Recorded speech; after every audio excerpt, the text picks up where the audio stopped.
नमस्कार बंधुरा माधुरीज किचेने आपनादेर सकलके स्वागत जानाई। आज तैरी करब लाउ पिठा बा लाउएर सरु चाकली पिठा। एटा बानानो खूबই सहज और खेते भीषण टेस्टी हय। ताहले चलुन शुरू करी। लाउ पिठा तैरी करार जन्य आमि एखाने एकटा मिडियाम साइजेर लाउएर अर्धेकटा लाउ खोसा छाड़िए एरकम छोटो टुकरो करे केटे धुए निয়েছি। एरपर लाउटाके सेদ্ধ करे नेब। एइजন্য आमि एकटा प्रेसार कुकारेर मध्ये टुकरो करा लाउटाके निये निচ্ছি। आमी प्रेसार कुकारेर साहाज्ये लाउटाके सेদ্ধ करे निচ্ছি, तबे आपनारा चाइले कड़ाइतेও लाउ सेদ্ধ करे निते पारेन। समस्त लाउएर टुकरो प्रेसार कुकारेर मध्ये दिए दिलाम। एबार ढाका बंध करे मिडियाम आँचे दुटो हुइसेल बाजिए लाउटाके सेদ্ধ करे नेब। और এই সময় আমি চালের গুঁড়োটাকে তৈরি করে নেব। এখানে বেশ কিছুটা পরিমাণে আতপ চাল ৩-৪ ঘন্টার জন্য জলে ভিজিয়ে রেখেছিলাম। তারপর জলটাকে ঝরিয়ে নিয়েছি। এবার একটা সুতির কাপড়ের উপর আমি চালটাকে এভাবে ছড়িয়ে দিচ্ছি। আর এইভাবে আমি কিছুক্ষণ রেখে দেব যাতে চালের গায়ে যে জলটা আছে সেটা শুকিয়ে যায়। কিছুক্ষণ পরে দেখুন চালের গায়ে যে জলটা ছিল সেটা কিন্তু শুকিয়ে গেছে, হাতে আর লাগছে না। এরপর চালের গুঁড়োটা তৈরি করে নেব। আমি মিক্সার গ্রাইন্ডারের এই ছোটো জারটার মধ্যে অল্প অল্প করে আতপ চাল নিচ্ছি। তারপর ঢাকা বন্ধ করে এটাকে গুঁড়ো করে নেব। তারপর একটা চালনির সাহায্যে চালের গুঁড়োটাকে চেলে নেব। আর এইভাবে সমস্ত আতপ চালের গুঁড়োটা তৈরি করে নেব। এই দেখুন সমস্ত আতপ চালের গুঁড়ো তৈরি করে নিয়েছি।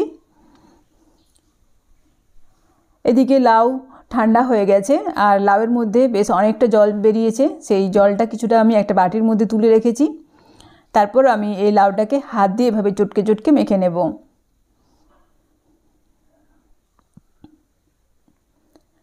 এই দেখুন সেদ্ধ লাউ আমি খুব ভালোভাবে মেখে নিয়েছি। এবার অল্প অল্প করে চালের গুঁড়ো দিয়ে একটা ব্যাটার তৈরি করে নেব। এই ব্যাটারটা তৈরি করার জন্য যদি প্রয়োজন পড়ে তাহলে লাউ সেদ্ধ করা জলটা কিন্তু এখানে দেওয়া যেতে পারে। সেই জন্য আমি বাটির মধ্যে রেখে দিয়েছি।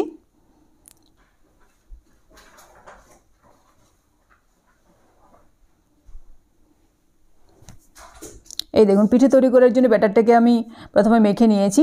এরপর এর মধ্যে দিচ্ছি পরিমাণ মতো লবণ, হাফ চামচ হলুদের গুঁড়ো, হাফ চামচ জিরে গুঁড়ো, হাফ চামচ ধনে গুঁড়ো আর দেব 2 চামচ আদা ও কাঁচা লঙ্কা বাটা। তারপর এই সমস্ত মশলা ব্যাটারের সঙ্গে ভালোভাবে মিশিয়ে দেব।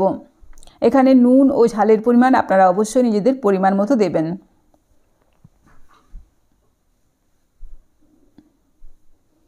এই দেখুন লাউ পিঠা তৈরি করার জন্য ব্যাটার আমার একদম রেডি হয়ে গেছে। এদিকে গ্যাস অন করে একটা তাওয়া বসিয়ে দিয়েছি। তাওয়া ভালোভাবে গরম হয়ে যাওয়ার পর এর মধ্যে সামান্য পরিমাণে সরষের তেল ব্রাশ করে নিচ্ছি। তারপর এর মধ্যে এক হাতা ব্যাটার দিয়ে আমি এই ব্যাটারটা হাত দিয়ে তাওয়ার চারদিকে ছড়িয়ে দেব। আর হাতে অবশ্যই একটুখানি জল লাগিয়ে নিতে হবে। এভাবে আমি গোল করে ব্যাটারটাকে তাওয়ার চারদিকে ছড়িয়ে দিচ্ছি।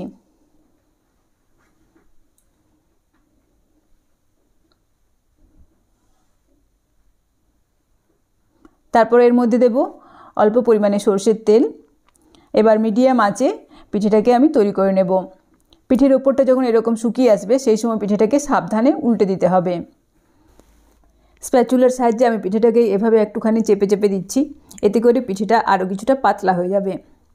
কিছুক্ষণ পর আমি পিঠেটাকে আরও একবার উল্টে দেব। এরপর আমি সামান্য পরিমাণে সরষের তেল পিঠের উপর এভাবে ব্রাশ করে দিচ্ছি। এই পিঠেটা তৈরি করার জন্য খুব বেশি তেলের প্রয়োজন পড়ে না। সামান্য একটু তেল দিলেই কিন্তু পিঠেটা তৈরি হয়ে যাবে। এই দেখুন এই পিঠ ও পিঠ দুটো পিঠে আমি ভালোভাবে ভেজে নিয়েছি। এরপর এই পিঠেটাকে তাওয়া থেকে তুলে একটা প্লেটের মধ্যে তুলে রাখব। ওই একই রকমভাবে আমি আবারও এক হাতা ব্যাটার তাওয়ার মাঝখানে দিচ্ছি। তারপর হাতে একটুখানি জল লাগিয়ে পিঠেটাকে তাওয়ার চারদিকে এভাবে ছড়িয়ে দেব।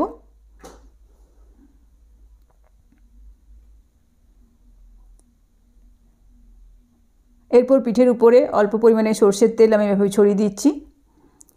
তারপর পিঠের উপরটা যখন শুকিয়ে আসবে সেই সময় পিঠেটাকে সাবধানে উল্টে দিতে হবে। আবারও একটুখানি আমি সরষের তেল পিঠের উপরে ব্রাশ করে দেব। এইভাবে মিডিয়াম আঁচে উল্টে পাল্টে পিঠেটাকে খুব ভালোভাবে ভেজে নেব। এই দেখুন এই লাউ পিঠেটাও তৈরি হয়ে গেছে। এবার এটাকেও তাওয়া থেকে তুলে ওই একই পাত্রে রেখে দেব। আর এইভাবে সমস্ত লাউ পিঠাগুলোকে তৈরি করে নেব। আপনারা দেখতেই পেলেন কতটা সহজভাবে এবং কম সময়ের মধ্যে এই লাউ পিঠা তৈরি হয়ে গেল। এভাবে আপনারাও একবার বাড়িতে বানিয়ে দেখুন, এটা খেতে কিন্তু দারুণ লাগবে। আর ভিডিওটি ভালো লাগলে অবশ্যই লাইক শেয়ার ও কমেন্ট করে জানাবেন। ভালো থাকবেন, সুস্থ থাকবেন। ধন্যবাদ।